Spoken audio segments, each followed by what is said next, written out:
Dans la capitale ukrainienne au lendemain de bombardements russes sur des infrastructures essentielles qui avaient provoqué des coupures massives.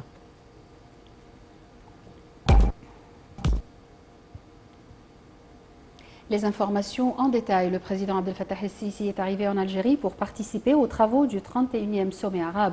Le porte-parole de la présidence, l'ambassadeur Bassam Radi, a souligné que la participation du président el-Sisi au sommet arabe s'inscrit dans le cadre de l'intérêt qu'accorde l'Égypte au renforcement de sa coopération avec les pays arabes. Radi a ajouté que la participation du président el-Sisi à ce sommet vise aussi à renforcer le rôle axial de l'Égypte dans le relancement du mécanisme du travail arabe conjoint. Le porte-parole de la présidence a indiqué que le sommet arabe a pour but d'élargir les consultations et les coordinations entre les pays arabes en vue de sauvegarder la paix et la stabilité dans la région. Au cours de sa visite en Algérie, le président el-Sisi doit discuter avec les leaders arabes des moyens susceptibles de renforcer les relations bilatérales et les derniers développements sur les scènes régionales et internationales. Les dirigeants arabes tiennent aujourd'hui en Algérie leur premier sommet en 3 ans sur fond de concertation sur les conflits qui agitent la région, notamment la Syrie et la Libye. Perihan Farouk avec les détails.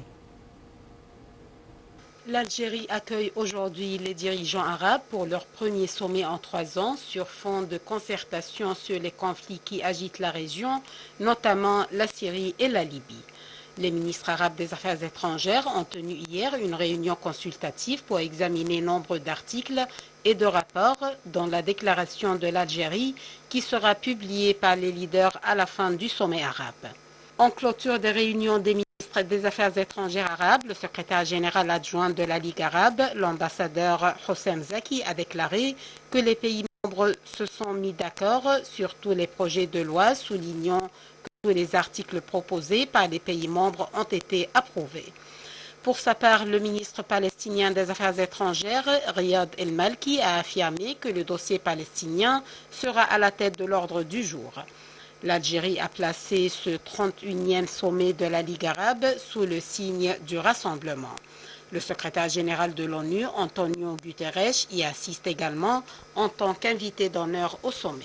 Alors que plusieurs pays de la région pâtissent économiquement de la guerre entre la Russie et l'Ukraine, le président russe Vladimir Poutine a adressé une lettre au sommet arabe. Il a affirmé dans son message que les États du Proche-Orient et l'Afrique du Nord, qui comptent près d'un demi-milliard d'habitants, jouent un rôle croissant dans la formation d'un système de relations internationales multipolaires. La Russie est déterminée à développer sa coopération avec la Ligue arabe et tous ses membres dans le but d'accroître la sécurité au niveau régional et global, ajoute M. Poutine dans la lettre rendue publique par l'ambassade russe à Alger. Le Premier ministre Moustapha Madbouli s'est rendu dans la ville de Sharm el-Cheikh pour suivre les préparatifs en cours pour la tenue de la COP27. Au début de la tournée, M. Madbouli a inspecté le développement effectué dans l'aéroport international de Sharm el-Cheikh, soulignant l'importance de suivre sans interruption la maintenance de l'infrastructure dans l'aéroport, considéré comme le premier portail de la ville pour les hôtes de l'Égypte. M. Madbouli a également visité la place des Salem et ses alentours pour y suivre le plan de rénovation. Au cours de sa tournée à Sharm el-Cheikh, le Premier ministre Moustapha Madbouli s'est rendu dans la zone verte aux alentours du Centre international des conférences pour y inspecter les derniers préparatifs de la COP27. De son côté, la ministre de l'Environnement, Yasmine Fouad, a annoncé l'achèvement de tous les travaux concernant l'infrastructure et les services logistiques dans la région.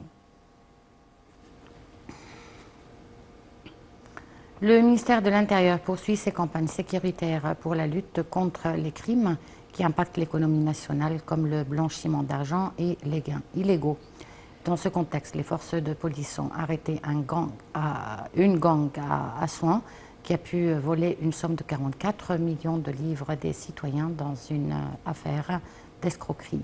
La police a aussi arrêté 2 gangs criminels qui ont pu recevoir une somme de 8,5 millions de livres des citoyens dans une autre affaire d'escroquerie. Benyamin Netanyahu reviendra-t-il au pouvoir? Le centriste Yair Lapid conservera-t-il son jeune titre de Premier ministre? Les Israéliens votent mardi pour les 5e législatives en moins de 4 ans et dont les soutiens le